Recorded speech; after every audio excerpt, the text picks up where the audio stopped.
YouTube లో లైక్లు షేర్ల కోసం కొందరు ఎంతకైనా తెగిస్తున్నారు. రాజన్న సిరిసిల్ల జిల్లాలో ఓ వ్యక్తి కూర వండి యూట్యూబ్ లో పెట్టాడు. ఇందులో ఆశ్చర్యం ఏముంది అనే కదా మీ సందేహం.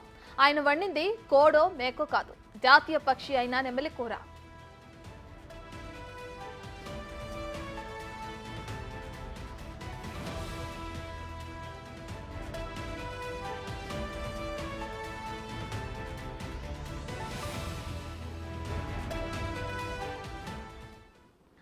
రాజన్న సిరిసిల్ల జిల్లా తంగళ్లపల్లి మండలానికి చెందిన కోడం ప్రణవ్ కుమార్ కొంతకాలంగా యూట్యూబ్ ఛానల్ నిర్వహిస్తున్నాడు. నిన్న తన యూట్యూబ్ ఛానల్ అయిన శ్రీ యూట్యూబ్ ఛానల్లో నెమలికూర సంప్రదాయ పద్ధతిలో వండటం ఎలా అని వీడియో చేసి యూట్యూబ్ లో అప్లోడ్ చేశాడు. ఇదే వీడియో వైరల్ కావడంతో ప్రణవ్ ఇబ్బందులు ఎదుర్కొంటున్నాడు.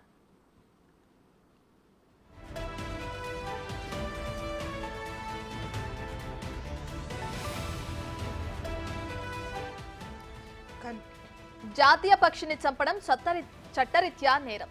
ఓ యూట్యూబర్ మాత్రం ఏకంగా నెమలిని చంపి ట్రెడిషనల్ పికాక్ రెసిపీ అంటూ వండుతూ యూట్యూబ్ లో పెట్టేశాడు. ఆ ట్రెడిషనల్ యూట్యూబ్ వీడియో కాస్త వైరల్ కావడంతో ఇప్పుడు ఇబ్బందులు ఎదుర్కొంటున్నాడు. ఇక విషయం తెలుసుకున్న పోలీసులు అతన్ని అదుపులోకి తీసుకుని విచారిస్తున్నారు. ప్రణవ్ పై కఠిన చర్యలు తీసుకోవాలంటూ జంతు ప్రేమికులు డిమాండ్ చేస్తున్నారు.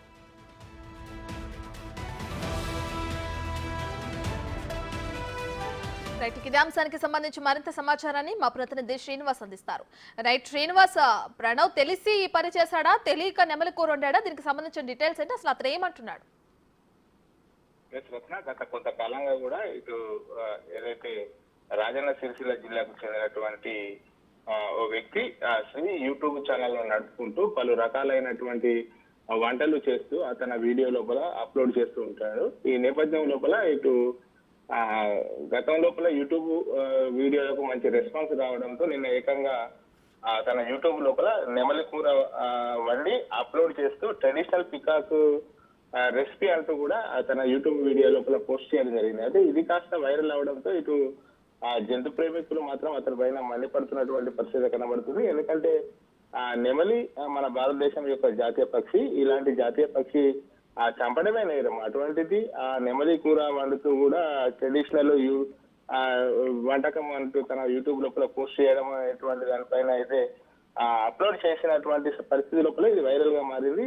ఈ ట్రెడిషనల్ వీడియో కాస్త ఇటు జంతు ప్రేమికుల దృష్టికి వెళ్లడంతో వాళ్ళు ఇటు అటవీ శాఖ అధికారులకు కూడా సమాచారం ఇచ్చారు. ఆ యూట్యూబ్ వీడియో కాస్త వైరల్ అవడంతో ఇప్పుడు ఎవరైతే ఆ శ్రీ యూట్యూబ్ సదరు యజమాని ఇప్పుడు ఇబ్బందులు ఎదుర్కొంటున్నటువంటి పరిస్థితి కనబడుతుంది. మొత్తానికి జంతు చట్టం కింద అతన్ని అదుపులోకి తీసుకోవడం జరిగింది. అతని పైన ఇప్పుడు విచారిస్తున్నారు. నిజంగానే ఆ నెమలి కూర వండి పికాక్ రెసిపీ అని చెప్పి అప్లోడ్ చేశారా, లేకపోతే వేరే ఏదైనా జంతువు కోసం ఆ యూట్యూబ్ లోపల ఎక్కువ వీడియో వైరల్ కావడానికి అప్లోడ్ చేశాడా అనేటువంటి కోణంలో అయితే ఇప్పుడు అటవీ శాఖ అధికారులు అయితే ఇటు ఎంక్వైరీ చేస్తున్నటువంటి పరిస్థితి కనబడుతుంది. మొత్తానికైతే ఆ ప్రణయ్ పై చట్టరీత్యంగా చర్య తీసుకోవాలని చెప్పి గతం లోపల కూడా ఆ అటవీకి చెందినటువంటి పలు జంతువుల యొక్క వీడియోలు తన యూట్యూబ్ లోపల అప్లోడ్ చేస్తారు. కాబట్టి ప్రణయ్ పైన ఖచ్చితంగా చర్యలు తీసుకోవాలని చెప్పి అయితే జంతు ప్రేమికులు కోరుతున్నటువంటి పరిస్థితి కనబడుతుంది. రైట్ శ్రీనివాస్, అయితే తనకి కూర ఉండడానికి అసలు నెమలి ఎక్కడ దొరికింది, ఎక్కడ నుంచి కొనుగోలు చేయడం జరిగింది, ఈ డీటెయిల్స్ ఏమైనా తెలిసినాయా? అలాగే జాతీయ పక్షి కారణంగా అతని పైన ఎటువంటి చర్యలు తీసుకునే అవకాశం కనిపిస్తున్నట్ట?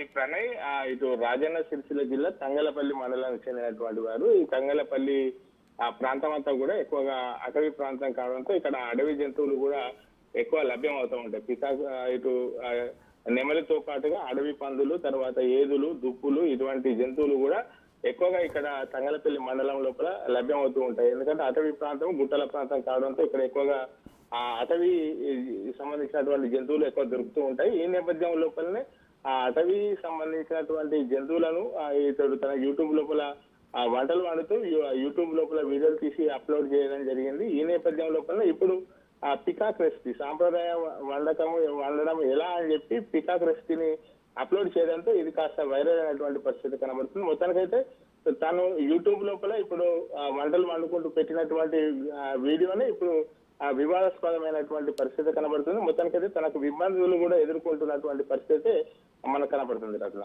Right, thank you.